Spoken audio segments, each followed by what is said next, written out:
ഈ ലോകത്ത് പടച്ച റബ്ബ് തന്ന പകരം വെക്കാനില്ലാത്ത ഏറ്റവും മനോഹരമായ ഒരു മധുരമാണ് ദാമ്പത്യ ജീവിതം എന്നുള്ളത്. അറിഞ്ഞും മനസ്സിലാക്കിയും അള്ളാഹുവിന്റെ പ്രവാചകൻ സല്ലല്ലാഹു അലൈഹി വസല്ലമ പഠിപ്പിച്ചു തന്ന മാർഗങ്ങളിലൂടെയും നമ്മൾ ആരെങ്കിലും കുടുംബ ജീവിതത്തെ സംവിധാനിക്കുകയാണെങ്കിൽ കുടിച്ചിട്ടോ വലിച്ചിട്ടോ പരസ്ത്രീ ബന്ധത്തിലോ പരപുരുഷ ബന്ധത്തിലോ ജീവിതത്തിൽ ഒരിക്കൽ പോലും കിട്ടാത്ത ഏറ്റവും മനോഹരമായ മധുരം അത് ദാമ്പത്യ കുടുംബ ജീവിതത്തിലെ ഇണകൾ പരസ്പരം ജീവിക്കുന്നിടത്താണെന്ന് നമുക്ക് ഓരോരുത്തർക്കും തിരിച്ചറിയാൻ സാധിക്കും. പക്ഷേ ഇന്നത്തെ കാലഘട്ടത്തിൽ അതൊന്നും മനസ്സിലാക്കാൻ പലർക്കും സാധിക്കുന്നില്ല.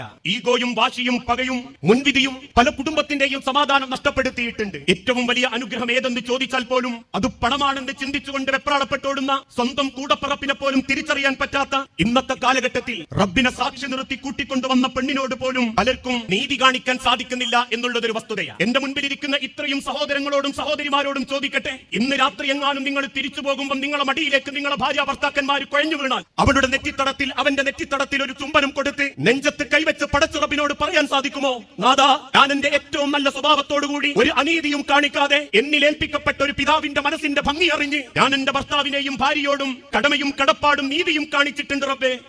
എന്റെ ഏറ്റവും നല്ല സ്വഭാവം ഞാൻ എന്റെ പെണ്ണിനോടാണ് റബ്ബെ കാണിച്ചത് എന്ന് നമുക്ക് പറയാൻ സാധിക്കുന്നിടത്താണ് ഒരാളുടെ നമസ്കാരത്തിനും ഇബാദത്തിനും അള്ളാഹുവിന്റെ അരികിൽ വിലയുണ്ടാകുന്നത്.